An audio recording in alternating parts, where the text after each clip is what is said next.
इसाप हा एक गुलाम होता, पण आपल्या विद्वत्तेच्या जोरावर त्याने समाजात अत्युच्च स्थान निर्माण केले होते. ज्या धनाढ्याने इसापला विकत घेतले होते त्याचे नाव होते कज्झेनथस. इसाप आपल्या आचरणातून कज्झेनथसला सतत शिकवण देत असे. ज्या काळी रोममध्ये सार्वजनिक स्नानगृहे असत, सज्जन लोक सार्वजनिक स्नानगृहात जाऊन आंघोळ करत असत. एकदा कज्झेनथसने इसापला स्नानगृहात गर्दी आहे की रिकामी आहे हे पाहून येण्यास सांगितले. इसापने जाऊन पाहिले तर तेथे बरेच लोक आंघोळीसाठी जमा झाले होते. तेवढ्यात त्याचे लक्ष स्नानगृहाच्या दारासमोर पडलेल्या एका मोठ्या दगडाकडे गेले. अनेक लोक त्या दगडाला अडखळून पडत होते.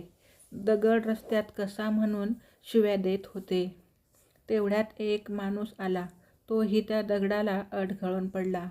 त्याने ही शिवी हासडली, पण तो दगड त्याने उचलून दूर फेकला आणि मगच तो स्नानगृहात गेला. हे सर्व पाहून इसाप घरी गेला व मालकाला सांगितले की स्नानगृहात फक्त एकच माणूस आंघोळीसाठी आला आहे. आंघोळीच्या पूर्ण तयारीनिशी कज्झेनथस स्नानगृहात पोहोचला आणि पाहतो तर काय, तेथे तर प्रचंड गर्दी आहे. कज्झेनथसने इसापला विचारले, तू तर म्हणाला इथे फक्त एक माणूस आहे, पण इथे प्रचंड गर्दी दिसते. इसाप उत्तरला, इथे रस्त्यात एक दगड पडला होता.